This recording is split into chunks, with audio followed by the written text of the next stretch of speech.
एक जोरदार प्रहार के साथ घर के आईने को तोड़ते हुए मैं जोर से चिल्लाते हुए बोला, कम से कम तू तो मुझे देख। एक आईना ही तो होता है जो कभी झूठ नहीं बोलता, और तेरे भी नखरे हो गए। स्वाति भागते हुए आई और टूटे हुए शीशे को हैरानी से देखते हुए मम्मी को आवाज़ लगाते हुए बोली, माँ कोई भी नहीं है कमरे में, और ये शीशा पता नहीं कैसे टूट गया। बिल्ली होगी, कोई बेड के नीचे छिप गई होगी, ध्यान से देख। मम्मी ने अंदर से आवाज़ दी। स्वाति ने बिल्ली का नाम सुना तो ऐसे डर के भागी कि मुझे हंसी ही आने लगी। मैं उनके पीछे भागते हुए गया। अरे नहीं है बिल्ली, कहाँ भाग रही हो?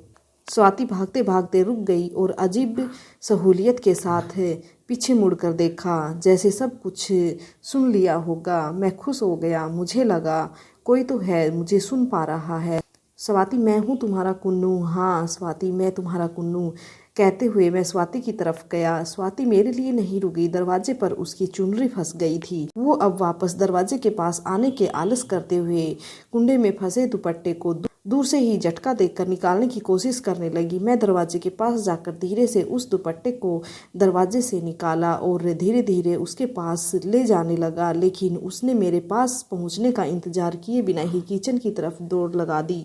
मैं भी दुपट्टे का दूसरा छोर पकड़े उसके पीछे पीछे भागने लगा। स्वाति और उसकी चुनरी लहराती हुई किचन में माँ के पास पहुंची। तेज भागने की वजह से किचन में भी ब्रेक नहीं लगा और माँ से जाकर टकराई। मेरा माथा ठनका, अब तो खाएगी ये डांट। बावली लड़की है ये तो, भला बिल्ली से कोई इतना डरता है? क्या हो गया है तुझे? क्यों भाग रही है? बिल्ली ही होगी, कोई बाघ थोड़ी ना है, माँ ने कहा और अपनी बहू को संभालते हुए हंसने लगी। पूरा शीशा टूट गया है, पता नहीं कैसे, जरूरी थोड़ी बिल्ली ही होगी। स्वाति बोली, तू फौजी की बीवी होकर इतनी डरपोक क्यों है? छिपकली, कॉकरोच और चूहे तो जैसे कोई आतंकवादी हैं तेरे लिए, और कारतूस लेकर तेरे पीछे भाग रहे हैं। आज आएगा कुन्नू तो बोल देना कि पहले घर के आतंकवादियों को सफाया करो, बॉर्डर के तो करते ही रहते हो। स्वाति भी हल्की मुस्कुराहट के साथ चूल्हे में चढ़ाई खीर को चम्मच से हिलाने लगी। कितनी खुशी है दोनों में मेरे आने की, और मैं सुबह से थक गया दोनों को ये बताते बताते कि मैं आ गया हूँ। कब से तो आगे पीछे घूम रहा हूँ इनके, लेकिन नहीं, इनको मुझसे कोई मतलब नहीं है। मेरे लिए पकवान बनाने से मतलब है।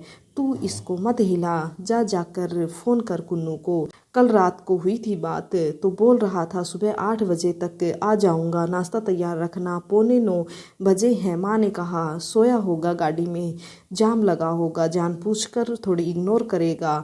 तू एक बार और कर फ़ोन, जा मेरे फ़ोन से कर ले, माँ ने कहा। स्वाति ने फ्रिज के ऊपर से माँ का फ़ोन उठाया और मेरा नंबर डायल करते हुए मिलाने लगी। मैं मुस्कुराते हुए सोचने लगा कि स्वाति को मेरा नंबर याद रहता है, वो अपने फ़ोन में भी मुझे नंबर डायल करके ही फ़ोन करती है, जबकि नंबर सेव रहता है और कॉल हिस्ट्री में पहले या दूसरे नंबर पर रहता है। फिर भी आदत से मजबूर घंटी जा रही है लेकिन उठा नहीं रहे।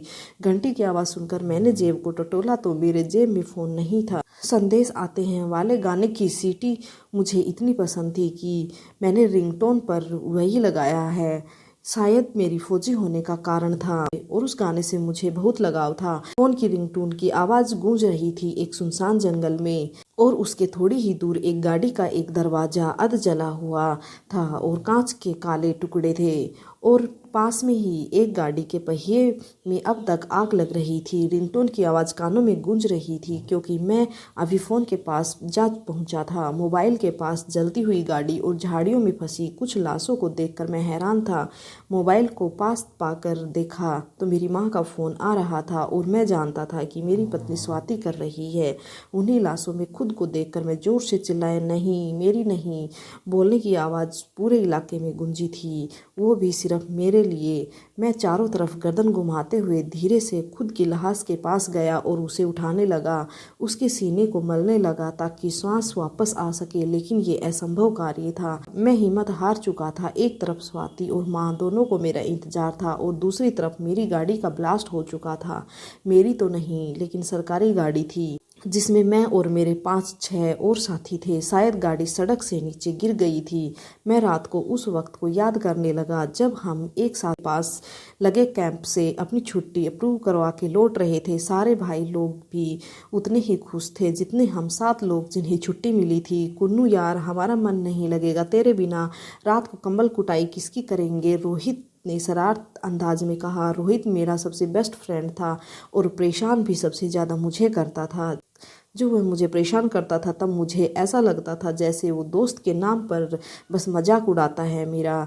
मैं बहुत बार उसे हमेशा के लिए झगड़ कर दोस्ती से छुट्टी लेने की सोच लेता था। तंग आकर उसकी बात बात पर छेड़ना और बाकी लोगों के साथ मेरी खिल्ली उड़ाना मुझे पसंद नहीं था। लेकिन हर मुसीबत में जब वो मेरा साथ देता था तो मुझे यकीन हो गया कि वो बस मजाक करके सबको हंसाता है, दोस्ती भी तो निभाता है। उस दिन जब 4 आतंकवादियों ने कैंप पर हमला किया तो बाकी सब लड़ते लड़ते वहां से निकलकर दूसरी तरफ भाग चुके थे। लेकिन रोहित तब तक दीवार लांग कर नहीं गया जब तक मैं फंसा हुआ था, जबकि वो ही सबसे फुर्तीला था। उसने पहले मुझे दीवार लांघवाया, उसके बाद खुद लंबी छलांग लगाई। इस दिन मुझे एहसास हो गया कि रोहित ही मेरा अच्छा दोस्त है। कल शाम को हंसते हंसते रोहित ने मुझे विदा किया और खिल्ली उड़ाते हुए कहा, अब तो कुछ दिन अपनी बीवी के पल्लू में बंधे रहना, जिसे परसों मैंने आई लव यू बोला था। सब लोग हैरानी से रोहित को देखने लगे तो मैंने हंसते हुए सारी बात बताई। मेरे फ़ोन से मैसेज भेजा था, स्वाति से मेरा झगड़ा हुआ था, मैंने इसे बताया था तो पता नहीं कब इसने ऐसी हरकत कर दी। कमीना है ये, दोस्त नहीं।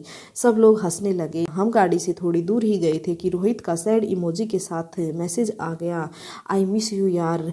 मैंने स्माइल भेजते हुए उसका मजाक उड़ाया क्योंकि मुझे पता था कि वो यहाँ भी कोई गेम खेलेगा। गाड़ी निकल पड़ी पिंजौर की तरफ। पंजाब बॉर्डर से होते हुए हिमाचल की तरफ जाना था क्योंकि सब लोगों को छोड़ते हुए जाना था। मैंने गाड़ी के लास्ट वाले सबसे बड़े सीट पर कब्जा किया और पेट के बल लेट कर कोहनी पर सारा भार देते हुए मोबाइल हाथ में ले लिया। स्वाति को मैसेज करते हुए लिखा, अब तो खुश है ना, मैं छुट्टी लेकर आ रहा हूँ, वो भी पूरे महीने की। साथ में मैंने लास्ट सीट पर लेटे हुए एक सेल्फी ली और स्वाति को सेंड कर दी थी। तब भी स्वाति को यकीन नहीं आया क्योंकि उसके साथ अक्सर मैं ऐसी ठिठोला करता रहता था। पुरानी पुरानी फ़ोटो भेजकर उसने तुरंत वीडियो कॉल किया।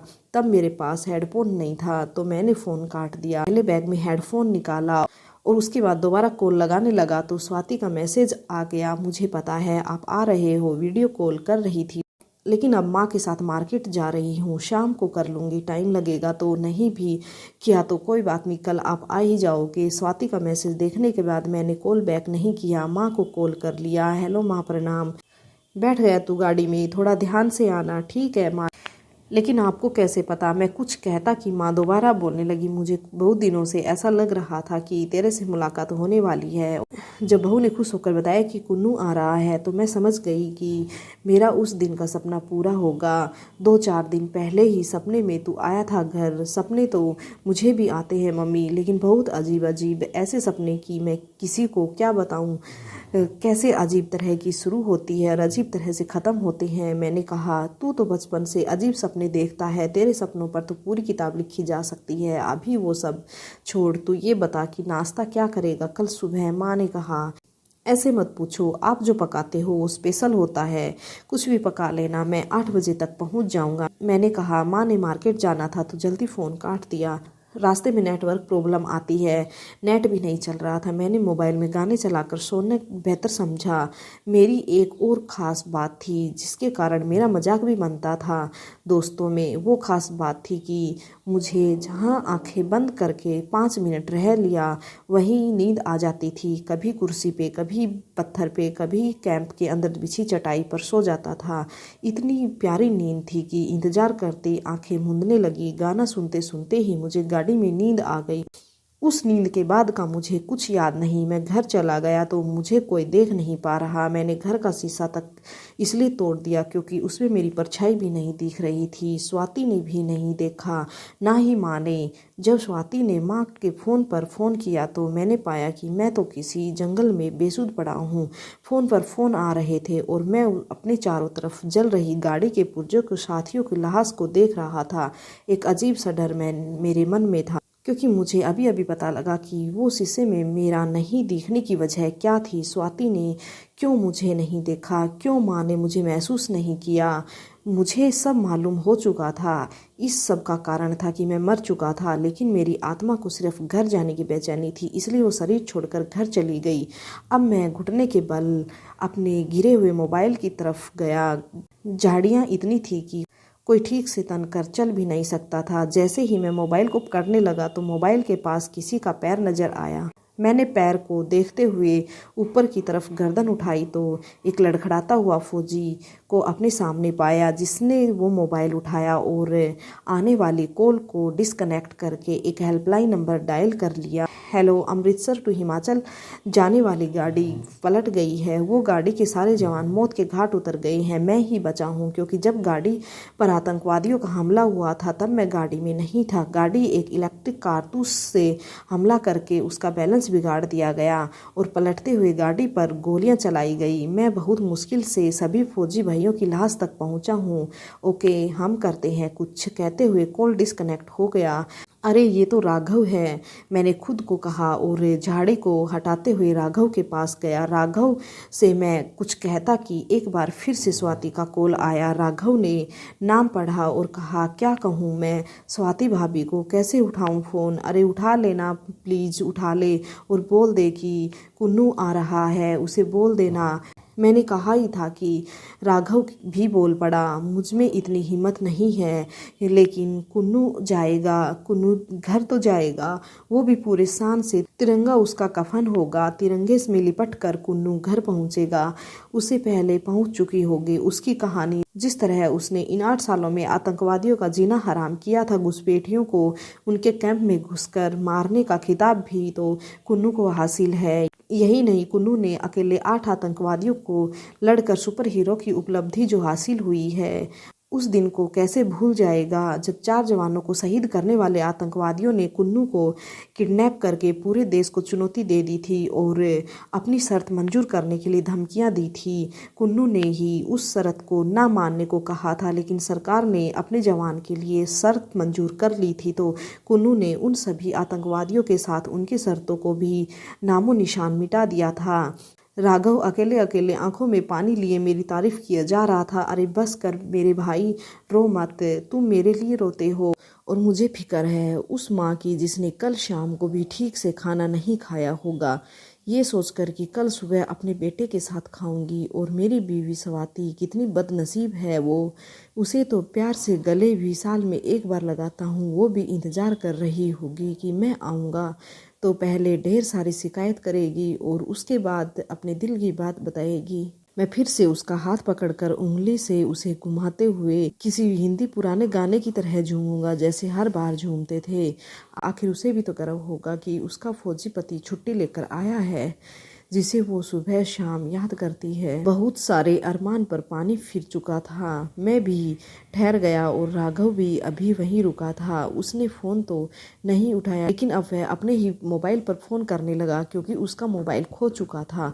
उसे उम्मीद थी कि यहीं कहीं गिरा होगा। सूरज की शुरुआती किरण अब झाड़ियों में छनते हुए हमारी तरफ आने लगी और झाड़ियों की ओस भी कोहरा बनकर उड़ने लगी। राघव हमारी लाशों के पास ही बैठ गया और इंतजार करने लगा कि उनकी मदद के लिए टीम आए।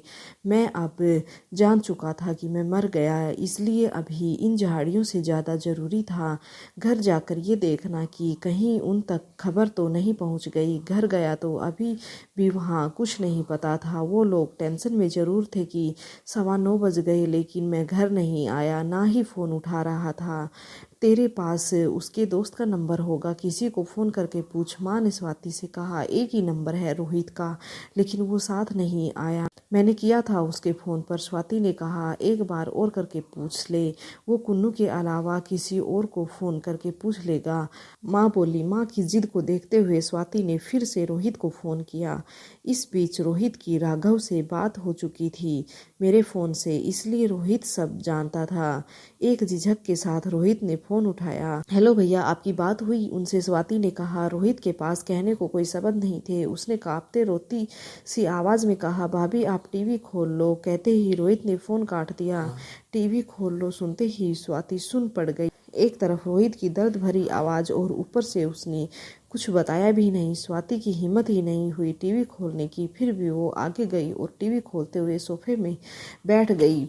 स्वाति को शांत देखकर माँ की चीख निकल आई। सुबह सुबह शीशे की टूटना पहले ही अपशगुन हुआ था। ऊपर से उसकी दाईं आंख सुबह से फड़क रही थी, जिसे वो सिर्फ इसलिए इग्नोर कर रही थी क्योंकि हमेशा अच्छा और पॉजिटिव सोचना चाहिए। टीवी में समाचार इस प्रकार थे। सुपर हीरो कुन्नू और उसके साथी हुए आतंकवादियों के धोखे का शिकार। कुछ दिन पहले कुन्नू के दिखाए कारनामे से डरे हुए आतंकवादियों ने रात के अंधेरे का फायदा उठाकर किया पलटवार। देश को फिर से हुए 6 जवानों को खोने का नुकसान। फिर से भारत माँ के 6 पुत्र अब हमेशा के लिए सो गए अपनी माँ की गोद में। 6 शहीद जवानों को पूरा देश देगा भावभीनी श्रद्धांजलि। शहीद कुन्नू की जगह उसकी मां निर्जला देवी को दिया जाएगा सम्मान। समाचार देखते देखते स्वाति बेहोश हो गई और मां की आंखों में आंसू बहते हुए टीवी पर नजर गड़ाए ना कुछ देख रही थी ना सुन रही थी, क्योंकि जो उसने सुना था उसके अलावा उसके सुनने लायक कुछ बात दुनिया में थी ही नहीं। समाचार के शौकीन पड़ोसी लोग भी खबर सुनकर हमारे घर आने लगे। पीपीटीटी एक गाड़ी होरंदे देकर लगातार चल रही थी और एक मोबाइल जो बार बार रिंग हो रहा था। बस की सीट के नीचे की तरफ लटका हेडफोन और बैग के ऊपर रखा हुआ सिर। बस के स्लो मोशन के चलने से उत्पन्न कंपन से कांप रहे थे और पसीने से भरा हुआ कुन्नू आंखों से आंसू बहा रहा था। फिर अचानक एक तेज ब्रेक से कुन्नू सीट के नीचे फिसल गया। बेइज्जती के डर से वह एकदम उठा और देखने लगा कि किसी ने उसे गिरते हुए देखा तो नहीं, वरना फिर से खिल्ली उड़ाने लगेंगे। शुक्र है सब मजे से सो रहे थे, बस ड्राइवर जगा हुआ था। खिड़की के बाहर झांकते हुए उबासी लेते कुन्नू झट से बैठ गया। हे प्रभु, ये सुपर हीरो बनने के सपने क्यों इतने तंग करते हैं मुझे।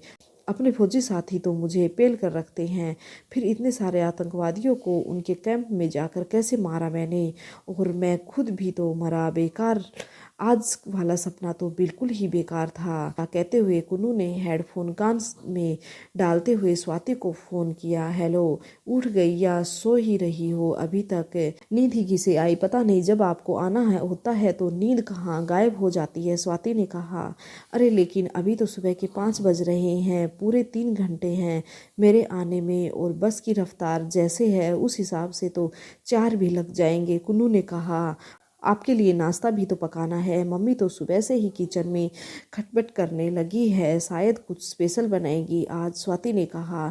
चलो आराम से बनाओ, मैं भी आराम से आ रहा हूँ, और हाँ, घर आकर तुम्हें आज वाला सपना बताऊँगा। आज तो सपना मेरा इतना खतरनाक था कि जब उठा तो पूरी आंखें भीग गई थी, कुन्नू ने कहा। ऐसा भी क्या देख लिया, चलो घर आकर बताना, मैं भी कुछ काम कर लेती हूँ, स्वाति ने कहा। ओके बाय, कुन्नू ने कहा और फ़ोन काट के आंखें बंद कर ली। बाकी सारे साथी सोए हुए थे। अब कुन्नू को नींद नहीं आ रही थी। वो उस अजीब सपने के बारे में सोच रहा था। माँ सही कहती है, मेरे सपनों पर बुक लिखी जा सकती है। एक बार फौज से रिटायर हो जाऊं फिर लिखूंगा अपने सारे सपनों को, कहते हुए कुन्नू सोने की कोशिश करने लगा। बस के झटके और सफ़र, साथ में फिर से एक नया सपना। कुन्नू की लाइफ तो नींद और सपनों में ही उलझ गई थी। अभी तक के सपने में वो एक सुपर हीरो था। अगर नींद में देखेगा तो वो हमेशा सुपर हीरो सपने में ही रहेगा। असल ज़िंदगी में सुपर हीरो बनने के लिए खुली आंखों से सपने देखने पड़ते हैं और मेहनत करनी पड़ती है। खैर, कुन्नू को मेहनत करना पसंद था, लेकिन सिर्फ सपनों में, इसलिए तो वो बिना मेहनत के जहाँ आंखें बंद करता वहीं सो जाता था।